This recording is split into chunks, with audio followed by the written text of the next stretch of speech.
Sarı sesini duyuyor musunuz?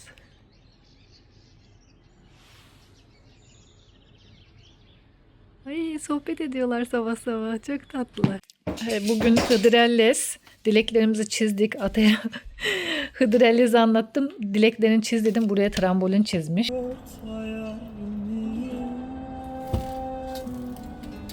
Beyaz gecelerimiz başladı dostlar. Bakınız saat 23.19. Böyle aydınlık.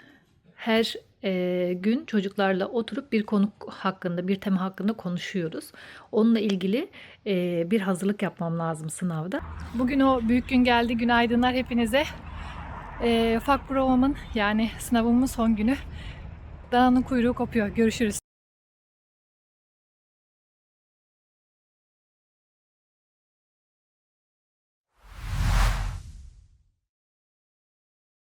Günaydınlar. Hıdrellez'e yaklaştık ama durum yine buralarda karlı. Alıyorum haberlerinizi. Bazı yerlerde kar yağıyormuş şu an. Demek ki bu sene yaz geç gelecek. Bizim için normal. Bu arada Mayıs'ın ortasına kadar kar olması çok normal burada. Yani Norveç'in kuzeyinden bahsediyorum. Ama Türkiye'de bu mevsimde fazla bir bölgede kar yağışı yoktu. İlginç şeyler yaşanıyor. Gün başlasın. Saat 6. Görüşmek üzere. Arkadaşlar bugün Mayıs'ın 5'i ve şu an lapa lapa kar yağıyor. O kadar çiçek ektik. Baharımız kışa döndü. Şaka gibi. Bu sene yaz çok geç gelecek herhalde, öyle gözüküyor.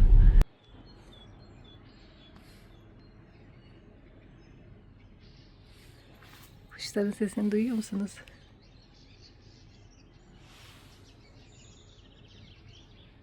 Ay, sohbet ediyorlar sabah sabah. Çok tatlılar.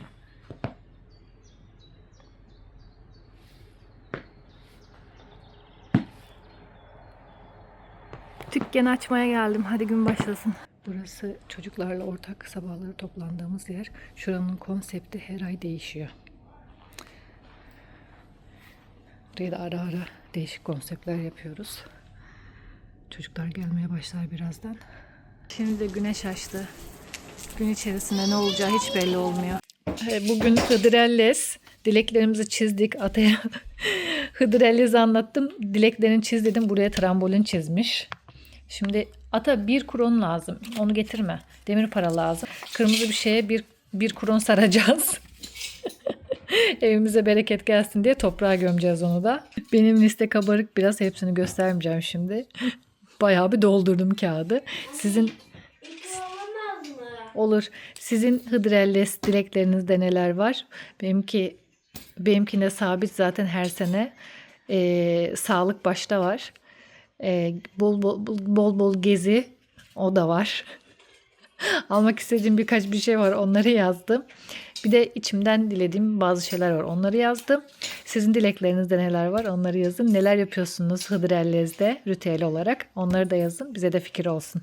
Çocuklarla ağacın altına dileklerimizi gömdük. Sabah çıkartıp denize atacağız erkenden. Bu arada dışarısı bayağı aydınlık, gördüğünüz gibi. Şöyle göstereyim hatta. Arkada güneş yansıması yapıyor. Saat kaç biliyor musun? Saat 9. Mayıs ayında olduğumuz için artık beyaz gecelerimize çok az kaldı. Çok geç kararmaya başladı hava. Yani 10.30-11'i buluyor kararması şu anda. Geri sayım yapıyoruz, tamamıyla beyaz gecelere çok az kaldı. Ve artık uyumak için perde kapatmaya başladık.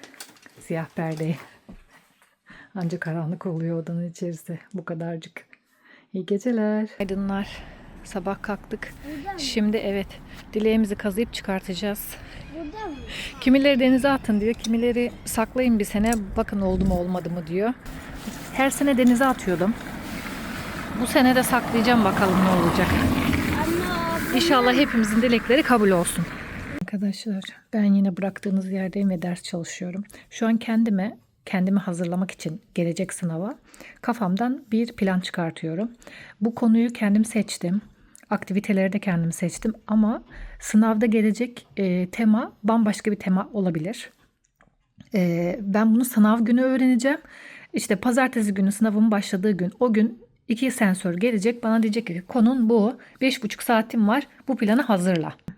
Ve son aktiviteye geldim. Ama tamamen aynısı çıkmayabilir. Sadece kendimi denemek amaçlı yazıyorum bunu. Yemin ediyorum kaç zamandır şu günün hayalini kuruyorum. İşten geldik direkt. Canım kocam mangalı yakmış, semaveri hazırlamış. Tam bir Karadeniz günü yapacağız bugün. Oh hamsimiz. Sonunda buldum. Hamsime kavuştum. İsveç'ten almıştık geçenlerde gittiğimizde hatırlarsanız. Geçenlerde dedim kışın aldık. Adam bana temizlenmiş demişti ama temizlenmemiş hamsiler. Önce bunları temizleyeceğim. Sonra da mangala doğru yol alacaklar. Seneler oldu hamsi yemedim. İnşallah güzel çıkar tadı da. Sonra da bir çay içeceğiz peşine.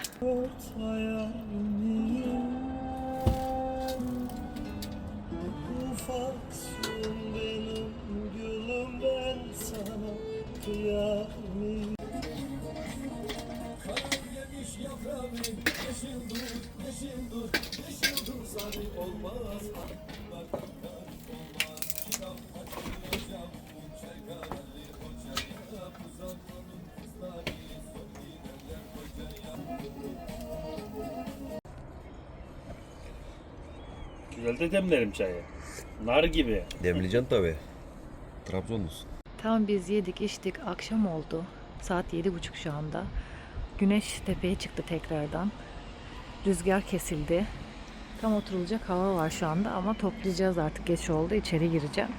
Ne zaman semaver yaksak bahçemiz hep dolup taşıyor. Bir sürü misafir ağırladık. O ara çekim yapamadım fazla. Evimize bereketleriyle beraber geliyor yani. Misafirlerimiz bereket getiriyor evimize.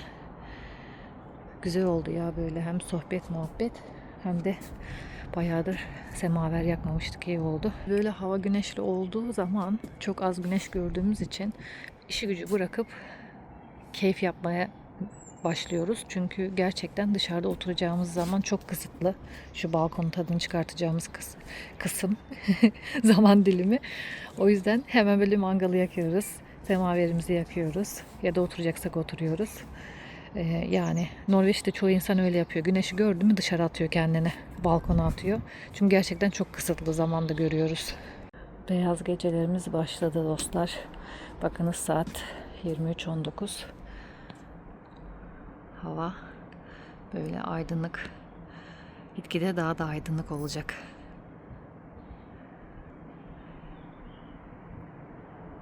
Herkese iyi geceler. Çocukların bugün birinin dans provası var. Birisinin de ilk maçı var. Oğlanın ilk maçı. Başka bir şehirde oynanacak. Eşim onunla gitti. Ben de kızımı az önce dans provasına bıraktım. Evde oturdum. Pazartesi günü başlayacak olan sınavıma hazırlanıyorum. Her gün çocuklarla oturup bir konu hakkında, bir tema hakkında konuşuyoruz.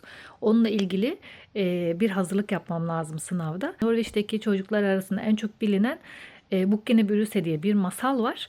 Onu anlatıp şarkısını söylemeyi planlıyorum kafamda. Eğer onunla ilgili bir şey çıkarsa sınavda diye hazırlık yapmam lazım. Sizi tanıştırayım. Bu trolümüz. Bu böyle bunun bir şeyi var, köprüsü var. Köprünün altında yaşıyor bu trolcük. Burada da bir şeyimiz var. Nehrimiz. Nehrin bu tarafında da köprünün bu tarafında da şey var. Keçilerin otlağı var. Bu en büyük keçimiz. Bu ortanca keçimiz. Bu da küçük keçimiz. Bunların ikisini böyle biraz benziyor ama olsun. Bu tarafta da çiçekler koyacağım böyle. Canlansın çocukların gözünde diye. İşte bunu Norveççe anlatmam gerekiyor. Masalımız böyle. 3 tane farklı aktivitem olacak. 2 aktiviteden birisi belki forming aktivite diyorlar burada. El becerileriyle alakalı bir aktivite yapabiliriz.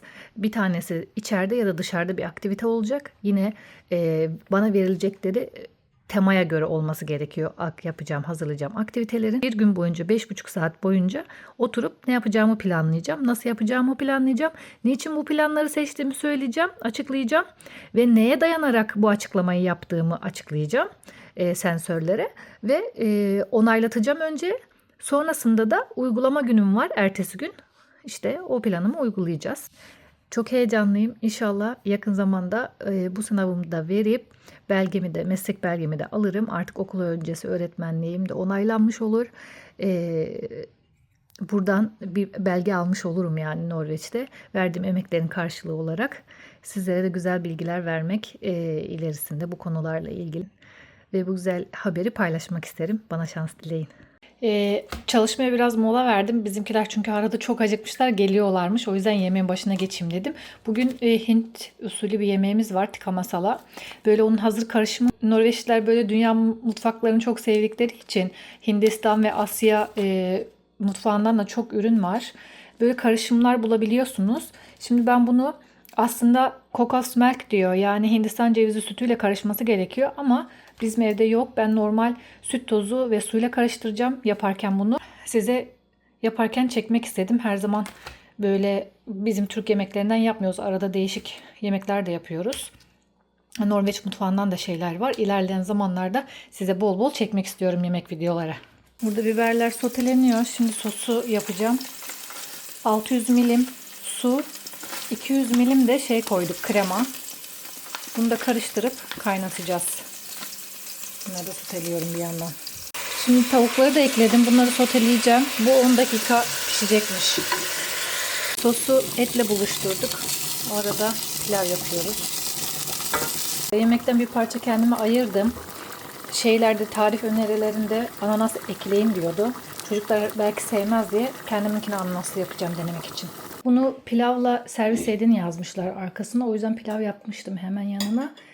Bu şekilde tabakladım. Bakalım bizimkiler beğenecekler mi tadını. Maçın heyecanından ne yapacaklarını bilemiyorlar arkadaş. Ne yapacaklarını bilemiyorlar. Osimhen çıktı şimdi. Maç izlemeye bak. Neyse hadi son dakikalar.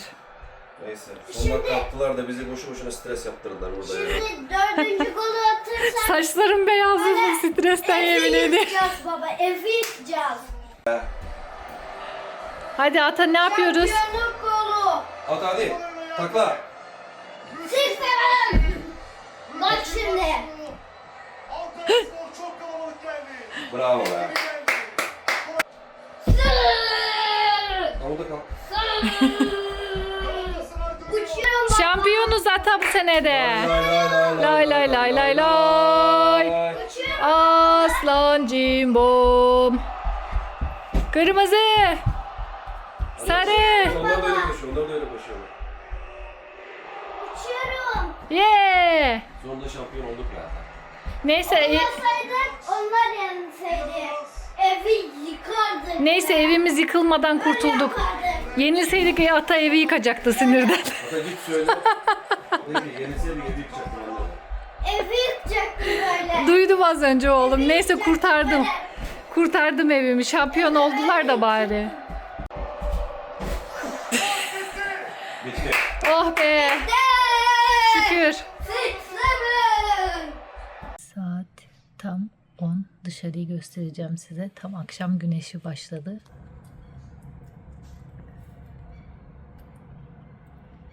Bakar mısınız? Güneş batıyor o taraftan. Daha doğrusu alçalıyor. Tam batmayacak çünkü. Beyaz geceler başladığı için. Ne kadar güzel bir görüntü oldu. Saat 10.30 oldu. Biraz daha hafif güneş gidince karardı dışarısı ama tam kararmadı gördüğünüz gibi. Evet bu akşam Galatasaray'ımızı da şampiyon ettiğimize göre huzurla uyuyabiliriz. Yeni videoda görüşmek üzere. Tüm Galatasaraylı takipçilerimin de şampiyonluğunu kutluyorum. Galatasaraylı futbolcularımıza da başarılar diliyoruz. İyi geceler. Arkadaşlar çok heyecanlıyım. O gün geldi çattı. Bugün sınavım var. Birazdan şu kapıdan sensörler girecek ve sınavımla ilgili bilgi verecek. Bütün gün 5 saat boyunca plan yapacağım. Sonraki gün uygulamam var. En sonraki günde değerlendirmem var. İnşallah geçerim hepsini alnımın akıyla ve size güzel haberi verebilirim. Çok heyecanlıyım. Bana şans dileyin. Görüşürüz. Arkadaşlar tam 5-6 saattir şu odanın içindeyim. Saatlerdir plan yapıyorum. Yarınki günü planladım. Yapacağım aktiviteleri planladım. Onların istediği şekilde. Neyse ki daha önce planladığım, uyguladığım bir yerden seçebileceğimi söylediler. Bu konuda özgürmüşüm. Ona çok sevindim. Bukine Brüsse'yi alıyoruz yani. Daha önce bunun üzerinde çalışmıştım çocuklarla beraber. Hem çocuklar alışkın hem ben alışkınım. O yüzden biraz içime su serpildi. Planımı gönderdim. Yarın uygulama günüm var. Bana şans dileyin. Görüşürüz.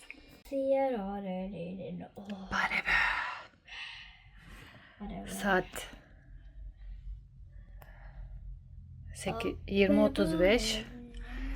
Yarın sınavımın uygulama kısmına geçeceğiz. Atay'la şimdi biraz çalışacağız. Bana yardımcı olacak. Hem şarkılarda hem de masalda o da biliyor. Herkese iyi geceler. Çok heyecanlıyım yarın sabah için. İnşallah işlerim rast gider ve güzel haberler verebilirim size. Hava gördüğünüz gibi çok aydınlık. O yüzden böyle uyuyacağız. Evet efendim, o gün geldi çattı. İş yerindeyim şu anda. Bana şans dileyin. Görüşürüz. Arkadaşlar işten geldim. Eve hızlıca karnımızı doyurduk. Oğlumun bugün arkadaşın doğum günü vardı. Onu bıraktım. Eve geldim. Beynim kazan gibi yanıyor şu anda Norveççe düşünmekten. Günü bir şekilde tamamladık. Tabii aksilikler, çocuklarla çalışıyoruz. İllaki olacak. Kimi istemediği bazı şeyleri yapmak, kimi arkadaşıyla işte ufak tartışmalar oldu falan filan. Neyse bir şekilde planladığım her şeyi yaptım. Bütün aktiviteleri. Şimdi neler iyi gitti, neler iyi gitmedi, neler daha iyi gidebilirdi.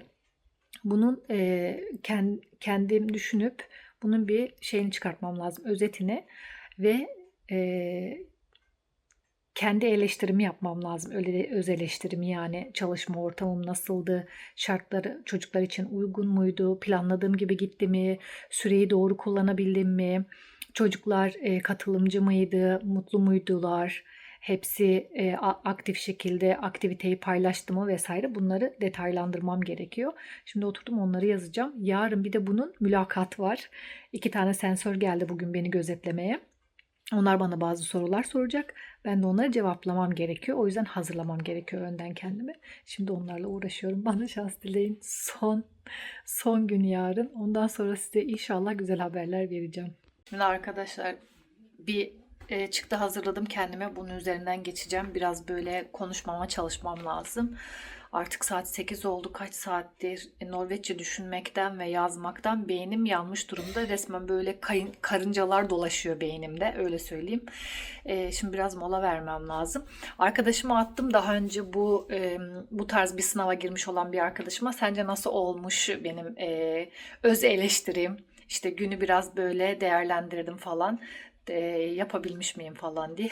O da diyor ki kendi de bu kadar katı olmak zorunda değilsin. Sonuçta çocuklarla çalışıyoruz. Çocukların günü gününe tutmaya olabilir. Huysuz olabilirler o gün. İşte gününde olmayabilir. İşte belki katılım sağlamak istemeyebilir. Oyuna girmek istemeyebilir. Çocuk sonuçta, her şey olabilir. İşte sen elinden geleni yaptın. Planladığın gibi gitmemiş olabilir. Sonuçta açıklıyorsun neden gitmediğini. Çünkü bazı çocuklar gerçekten bugün çok huysuzdu. Yani oğlak olmak bunu gerektiriyor herhalde. Çok fazla mükemmelliyetçi düşünüyorum. Çok karışık düşünüyorum bazen. Her şeyi en iyisini yapmaya çalışıyorum. O yüzden de biraz fazla öz eleştiri yaparken kendimi hırpalıyorum. Bunu bırakmam lazım. Çünkü herkes dedi ki biz seni gözlemliyoruz. Gayet güzel çalışıyorsun, yapabiliyorsun. Her şeyi zaten otomatik olarak yapıyorsun. Neyi niçin yaptığını biliyorsun. İşte bir senedir buna hazırlanıyorsun. İyi geçecek. Sadece son aşamadasın. İşte şey yap. Açıkla, neyin için yaptığını ya da neden olmadığını açıkla, geçeceksin zaten diyorlar ama yine de yeterli hissetmiyorum kendimi, niyeyse bilmiyorum. Bence güzel geçti aslında her aksiliğe rağmen. Çocuklar gayet katılımcıydı. Bazıları biraz böyle aralarında hani sıra kavgası oldu diyeyim ben size. Anlaşmazlıklar oldu ama onları da çözdük, zaten bizim işimizin bir parçası. Gün içerisinde sürekli böyle şeyler oluyor. İşte ben yapacağım, ben edeceğim, önce ben yapacağım, önce ben aldım falan filan, bunlar hep oluyor zaten. Tamam, orada 2 tane sensör sizi gözlemlerken bunun olması biraz daha ekstra size stres katıyor ama sonuçta bunları gün içerisinde hep yaşıyoruz. O yüzden arkadaşlar diyor ki kendine hani öz eleştiri yaparken bunu da göz önünde bulundur. Gerek yok bu kadar katı olmana. Kendi adıma yani söylüyor. Kendimi eleştirirken katı davrandığım için. Öyle. İnşallah güzel haberler verebilirim size. Yarın görüşürüz. Bugün o büyük gün geldi. Günaydınlar hepinize. Ufak provamın yani sınavımın son günü. Dananın kuyruğu kopuyor. Görüşürüz. Şu an koca kreş bana kaldı. Herkes 17 Mayıs öncesi kutlama için bir yan kreşe ortak kutlamaya gitti. Birlikte şu an yemek yiyorlar. Onları buradan beri izliyorum. Her sene ben de gidiyordum normalde ama bu sene az sonra sınavım olacağı için son köprüden önce son çıkıştayım yani. Son değerlendirmem olacağı için gidemedim. Oturdum bunları yazıyorum. Karşıda bunlar yemek yiyorlar birlikte. Baksanıza kalabalık bayağı bir. Bana şans dileyin. Sensörlerden birisi karşı Barnagi'den gelecek. Bakalım nasıl geçecek, çok heyecanlıyım. Havanın güzelliğine bakar mısınız? Bugün 16 dereceye kadar çıkacak ve full bulutsuz. İnşallah böyle devam eder günün devamında. Güzel bir haber alıp bugünü kutlamak istiyorum. Gerçekten o kadar çok yoruldum ki. Şöyle derin bir nefes alacağım. Birazdan sensörler gelecek ve hazırladığım sunumu onlara da yapacağım inşallah. Ve sizlere güzel haberler vermek için sabırsızlanıyorum.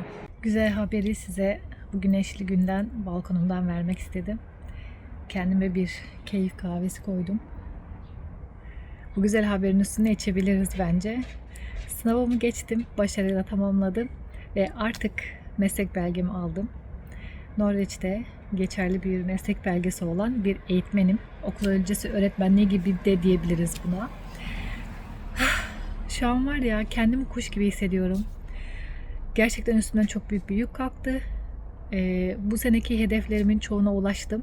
Yeni hedeflere doğru ilerliyoruz. Geçen sene değil, bir önceki sene, 2 sene önce yani. Bu zamanlar Norveççe sınavımı konuşuyorduk. Onu verebileceğim mi, veremeyeceğim mi diye. Norveççe sınavını verdik. Sonra meslek belgesi için başladık çalışmalara.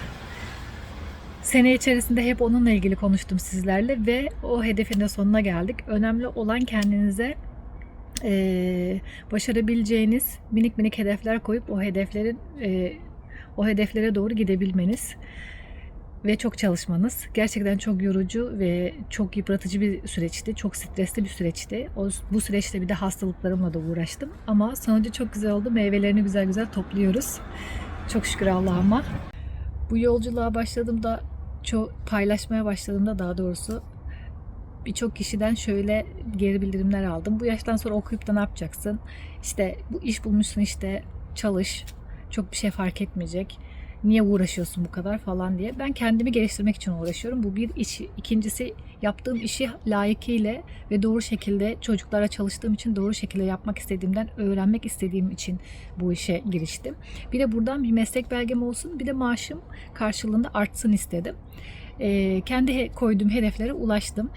Lütfen siz de koyduğunuz hedeflerde, kendinize koyduğunuz hedeflerde birisiyle paylaştığında size olumsuz dönüş yaparsa kulaklarınızı tıkayın ve hedefinize doğru ilerleyin. Benden size tavsiye. Çok fazla geri bildirim aldım. Çok güzel olumlu bildirimler de aldım.